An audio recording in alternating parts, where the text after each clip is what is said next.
The Lily's Quest, an Apologue. From Twice Told Tales by Nathaniel Hawthorne. Read by Bob Neufeld.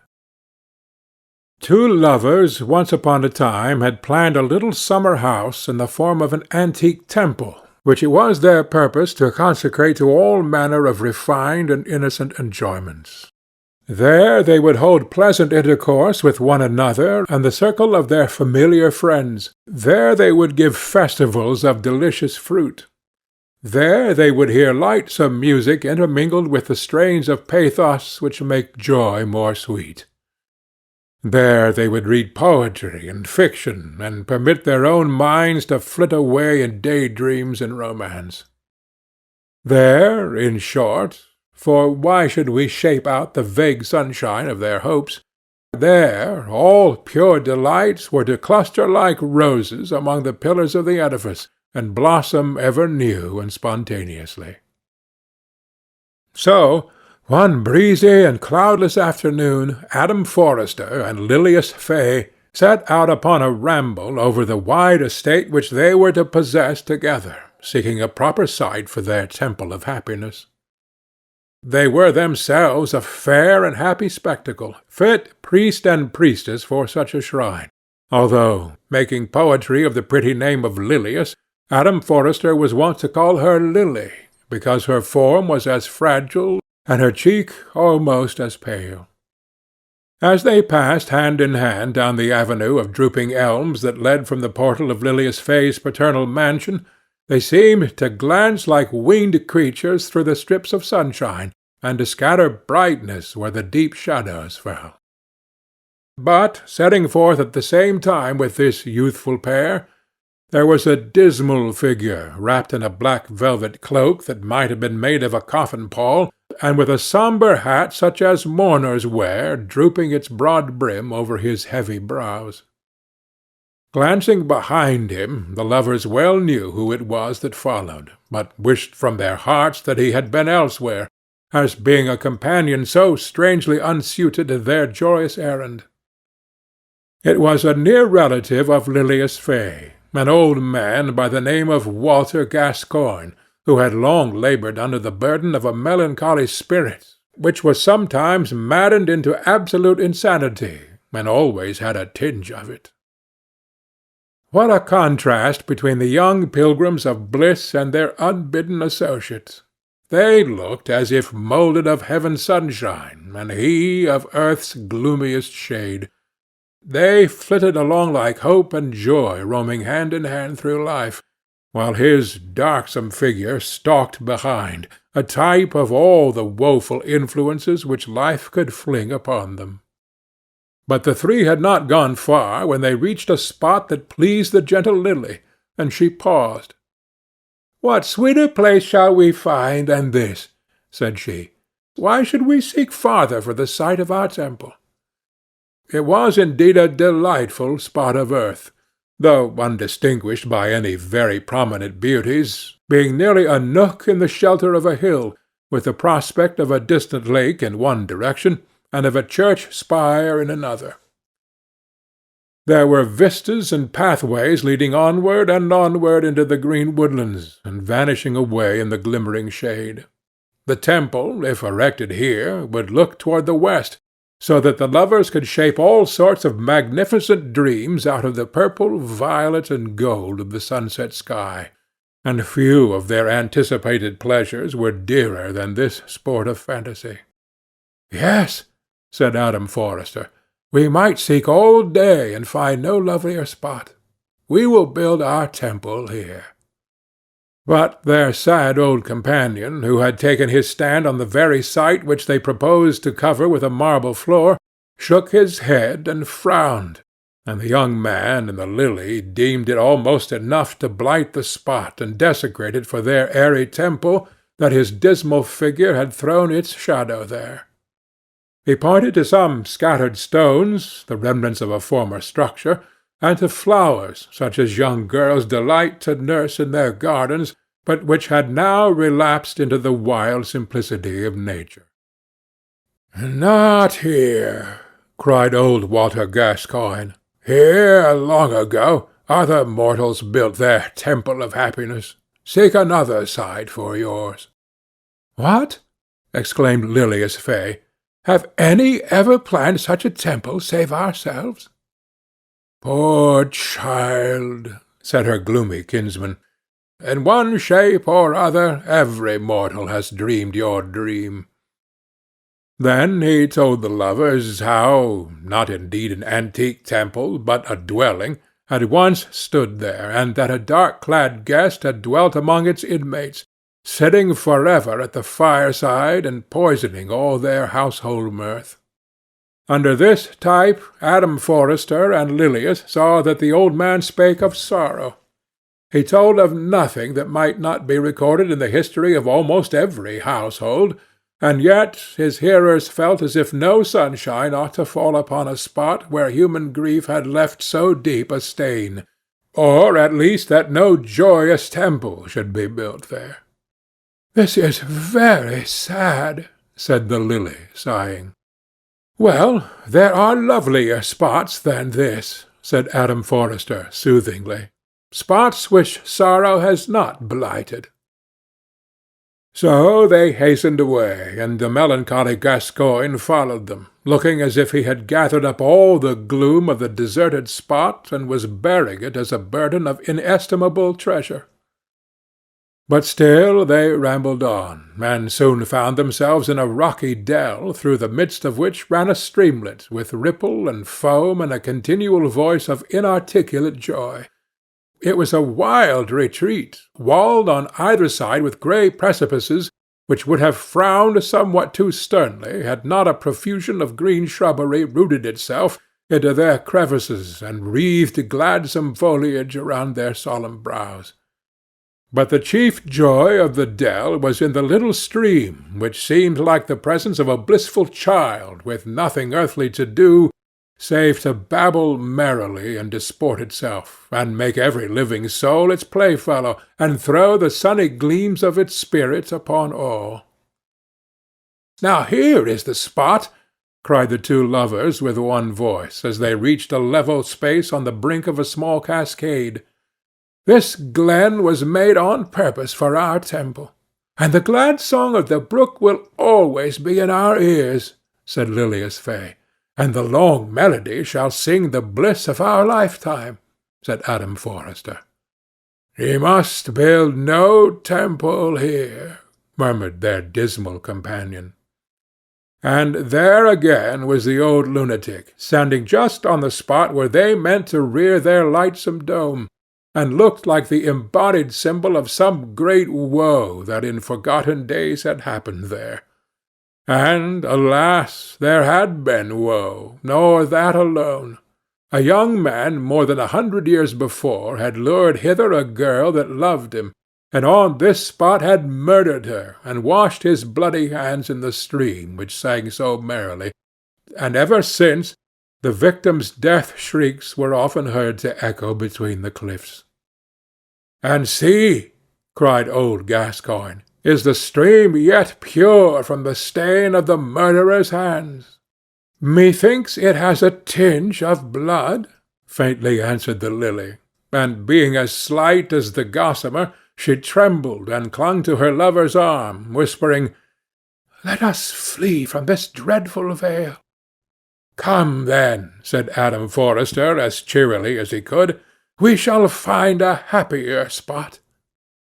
They set forth again, young pilgrims on that quest which millions, which every child of earth has tried in turn. And were the Lily and her lover to be more fortunate than all those millions? For a long time it seemed not so. The dismal shape of the old lunatic still glided behind them, and for every spot that looked lovely in their eyes, he had some legend of human wrong or suffering so miserably sad that his auditors could never afterward connect the idea of joy with the place where it had happened. Here a heartbroken woman kneeling to her child had been spurned from his feet.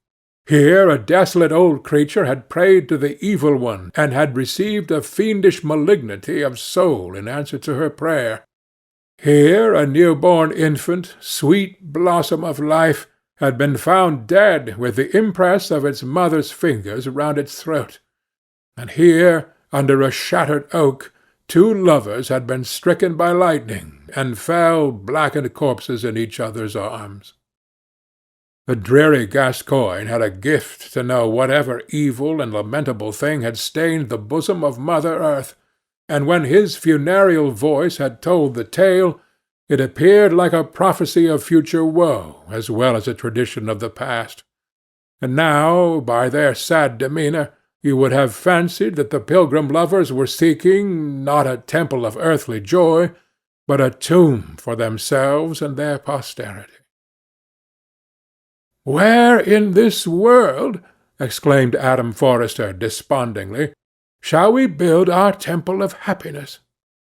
"Where in this world, indeed?" repeated Lilias Fay, and being faint and weary, the more so by the heaviness of her heart, the lily drooped her head and sat down on the summit of a knoll, repeating, "Where in this world shall we build our temple?" "Ah, have you already asked yourselves that question?" said their companion, his shaded features growing even gloomier with the smile that dwelt on them. "Yet there is a place even in this world where you may build it." While the old man spoke, Adam Forrester and Lilias had carelessly thrown their eyes around, and perceived that the spot where they had chanced to pause possessed a quiet charm which was well enough adapted to their present mood of mind. It was a small rise of ground with a certain regularity of shape that had perhaps been bestowed by art, and a group of trees which almost surrounded it threw their pensive shadows across and far beyond, although some softened glory of the sunshine found its way there. The ancestral mansion wherein the lovers would dwell together appeared on one side, and the ivied church where they were to worship on another. Happening to cast their eyes on the ground, they smiled, yet with a sense of wonder, to see that a pale lily was growing at their feet. "We will build our temple here," said they simultaneously, and with an indescribable conviction that they had at last found the very spot. Yet, while they uttered this exclamation, the young man and the lily turned an apprehensive glance at their dreary associate, deeming it hardly possible that some tale of earthly affliction should not make those precincts loathsome, as in every former case. The old man stood just behind them, so as to form the chief figure in the group, with his sable cloak muffling the lower part of his visage, and his sombre hat overshadowing his brows.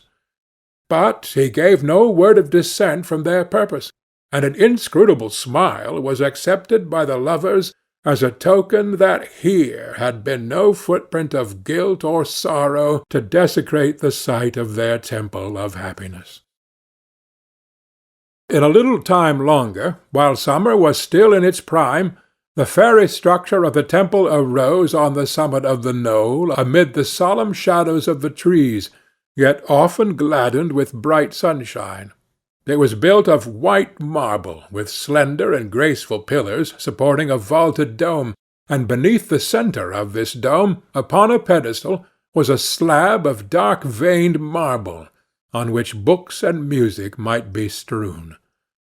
But there was a fantasy among the people of the neighbourhood that the edifice was planned after an ancient mausoleum, and was intended for a tomb, and that the central slab of dark-veined marble was to be inscribed with the names of buried ones. They doubted, too, whether the form of Lilias Fay could appertain to a creature of this earth, being so very delicate, and growing every day more fragile, so that it looked as if the summer breeze would snatch her up and waft her heavenward. But still she watched the daily growth of the temple, and so did old Walter Gascoigne, who now made that spot his continual haunt, leaning whole hours together on his staff, and giving as deep attention to the work as though it had been indeed a tomb. In due time it was finished, and a day appointed for a simple rite of dedication. On the preceding evening, after Adam Forrester had taken leave of his mistress, he looked back toward the portal of her dwelling, and felt a strange thrill of fear, for he imagined that as the setting sunbeams faded from her figure she was exhaling away, and that something of her ethereal substance was withdrawn with each lessening gleam of light. With his farewell glance a shadow had fallen over the portal, and Lilias was invisible. His foreboding spirit deemed it an omen at the time, and so it proved, for the sweet earthly form by which the lily had been manifested to the world was found lifeless the next morning in the temple, with her head resting on her arms, which were folded upon the slab of dark-veined marble. The chill winds of the earth had long since breathed a blight into this beautiful flower. The chill winds of the earth had long since breathed a blight into this beautiful flower, so that a loving hand had now transplanted it to blossom brightly in the garden of paradise. But alas for the temple of happiness! In his unutterable grief, Adam Forrester had no purpose more at heart than to convert this temple of many delightful hopes into a tomb, and bury his dead mistress there. And lo, a wonder! Digging a grave beneath the temple's marble floor, the sexton found no virgin earth such as was meet to receive the maiden's dust, but an ancient sepulchre in which were treasured up the bones of generations that had died long ago. Among these forgotten ancestors was the lily to be laid, and when the funeral procession brought Lilias thither in her coffin, they beheld old Walter Gascoigne standing beneath the dome of the temple with his cloak of pall and face of darkest gloom, and wherever that figure might take its stand the spot would seem a sepulchre. He watched the mourners as they lowered the coffin down. "And so," said he to Adam Forrester, with a strange smile in which his insanity was wont to gleam forth, "you have found no better foundation for your happiness than on a grave?" But as the shadow of affliction spoke, a vision of hope and joy had its birth in Adam's mind, even from the old man's taunting words, for then he knew what was betokened by the parable in which the lily and himself had acted, and the mystery of life and death was opened to him. "Joy! Joy!" he cried, throwing his arms toward heaven. "On a grave be the site of our temple, and now our happiness is for eternity." With those words a ray of sunshine broke through the dismal sky and glimmered down into the sepulchre, while at the same moment the shape of old Walter Gascoigne stalked drearily away, because his gloom, symbolic of all earthly sorrow, might no longer abide there, now that the darkest riddle of humanity was read. End of The Lily's Quest.